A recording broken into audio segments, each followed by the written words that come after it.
I still remember the way my mother's voice shook when she said it, soft, apologetic, and rehearsed. "Sorry, honey, we forgot to book your ticket, and the hotel. Everything's full now." Forgot? Like I was luggage they didn't feel like carrying? I didn't scream, didn't accuse, didn't even ask how they managed to book flights for 14 relatives, 3 cousins plus ones, and a family friend's dog. But not me. I just said, "That happens," and I hung up. That was the moment I stopped being their afterthought. Back then.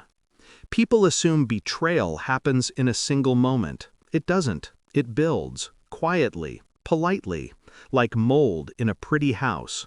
Growing up, I was the reliable one, the extra pair of hands during holidays, the designated listener, the forgotten middle child whose presence was convenient but never celebrated. My sister, Claire, was the golden girl, brilliant smile, effortless charm, the kind of person people plan around. I was the shadow who helped her shine. Still, I loved her. I loved all of them. That's what made everything hurt the way it did. When the rot showed. The first sign was the group chat. I wasn't in it. Second sign, my aunt mentioned the Hawaii itinerary as if I already knew. I didn't. Third sign, my card was charged for my share of the wedding gift, a gift I didn't know existed. I confronted no one. I just watched the pieces shift, aligning into a shape too ugly to ignore. Then came the call. My parents, sounding inconvenienced, apologizing like people who weren't sorry at all. Like they were relieved I wouldn't be there. Relieved not to deal with me, the one who didn't fit their glossy family portrait. And that was when the anger stopped burning and turned cold. Cold is better.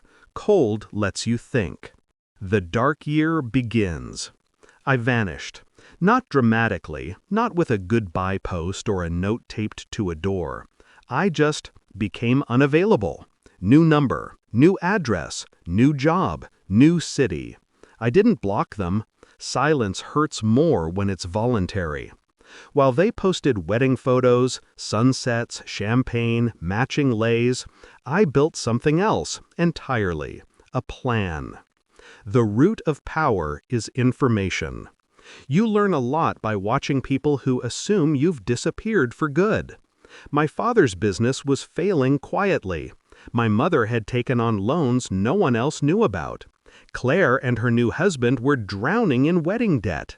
All of them smiling online. All of them rotting beneath it. I wasn't going to destroy them. I was just going to stop saving them. For the first time in my life, I chose me. I got certified in a field they knew nothing about. I worked nights, slept mornings, ate cheap. I climbed fast, made connections, took notes. Every month, I sent a single blank email to the family group chat. No message, just a reminder, I still existed. They hated that. The return. A year later, I walked back into their lives on a Wednesday afternoon. No announcement, no reunion speech. I visited my father's office first. He looked shocked, then relieved, until he realized I was dressed better than he was. "You look successful," he said, scanning me like he was calculating. "I am," I replied, and I let him sit in the silence. I knew about the investors he was waiting on, investors I now worked with. People I had, over months of subtle conversations, gently nudged away. Not to destroy him, just to let his choices catch up. "You could help," he said eventually. His voice cracked. He wasn't used to asking me for anything. "I could," I said. I didn't. Next was my mother. Her eyes watered when she saw me. Guilt has a way of softening a person. She tried to hug me. I stepped back. "Why didn't you come to Hawaii?" she whispered. I looked her in the eyes. "You didn't want me there." Her lip trembled, but she didn't deny it. Finally, Claire. Perfect, glowing Claire. Until she saw me. Then the glow died. "You disappeared," she said. "You left us." "You forgot me first," I answered. She inhaled sharply, like she'd been slapped. Then her husband walked in, wide-eyed, whispering to her about the financial advice I'd given his colleague months ago. Advice that kept him from sinking money into a doomed venture Claire had pushed. One by one, they realized life without me was harder, colder, less stable. Not because I sabotaged them, but because I stopped cushioning their mistakes. My revenge wasn't destruction. It was absence. The final scene.